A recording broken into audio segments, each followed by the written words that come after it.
Setelah Perang Inggris-Belanda dalam memperebutkan Pulau Jawa, Jawa di bawah pemerintahan Britania atau Inggris pada kurun 1811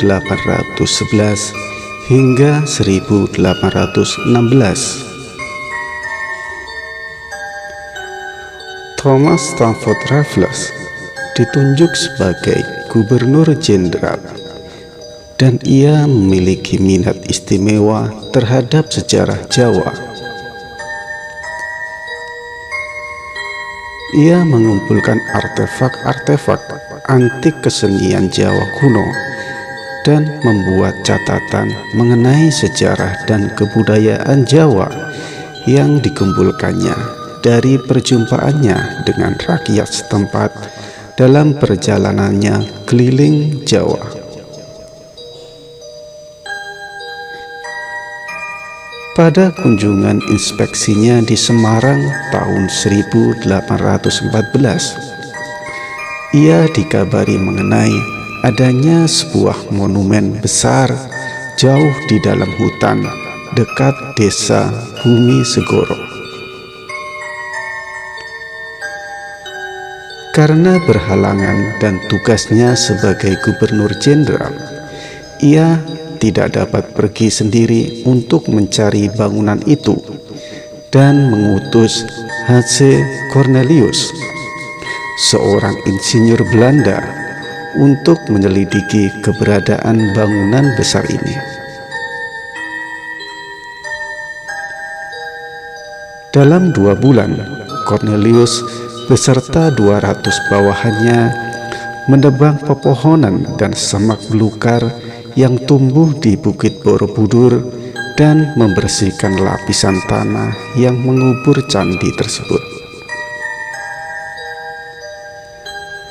Karena ancaman longsor, ia tidak dapat menggali dan membersihkan semua lorong.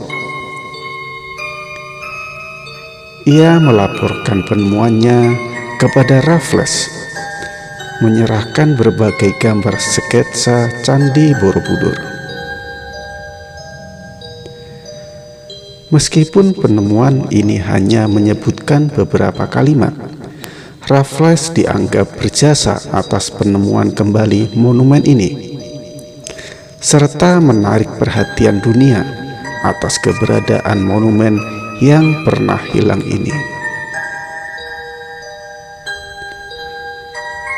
Untuk waktu yang cukup lama, Borobudur telah menjadi sumber cindramata dan pendapatan bagi pencuri, penjarah candi, dan kolektor pemburu artefak.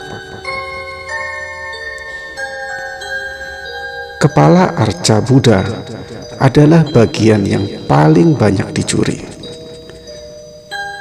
Karena mencuri seluruh arca Buddha terlalu berat dan besar, arca sengaja dijungkirkan dan dijatuhkan oleh pencuri agar kepalanya terpenggal.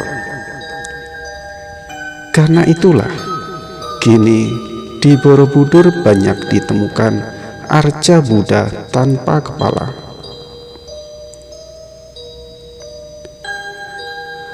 Kepala Buddha Borobudur telah lama menjadi incaran kolektor benda antik dan museum-museum di seluruh dunia. Pada 1882, Kepala Inspektur Artefak Budaya menyarankan agar Borobudur dibongkar seluruhnya dan reliefnya dipindahkan ke museum akibat kondisi yang tidak stabil, ketidakpastian, dan pencurian yang marak di monumen. Akibatnya, pemerintah menunjuk Grunwald, seorang arkeolog, untuk menggelar penyelidikan menyeluruh atas situs dan memperhitungkan kondisi aktual kompleks ini. Laporannya menyatakan bahwa kekhawatiran ini berlebihan dan menyarankan agar bangunan ini dibiarkan utuh dan tidak dibongkar untuk dipindahkan. Bagian Candi Borobudur dicuri sebagai benda cindramata. Arca dan ukirannya diburu kolektor benda antik. Tindakan penjarahan situs bersejarah ini bahkan salah satunya direstui pemerintah kolonial. Pada tahun 1896, Raja Thailand Chulalongkorn ketika mengunjungi Jawa di Hindia Belanda atau Gini Indonesia menyatakan minatnya untuk memiliki beberapa bagian dari Borobudur. Pemerintah Hindia Belanda mengizinkan dan menghadiahkan 8 gerobak penuh arca dan bagian bangunan Borobudur.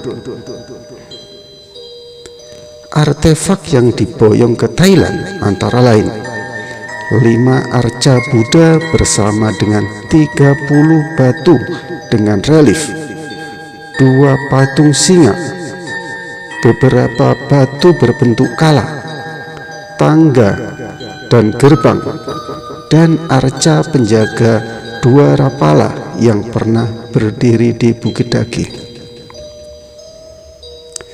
Beberapa artefak ini, yaitu arca, singa, dan 2 rapala, dipamerkan di Museum Nasional Bangkok.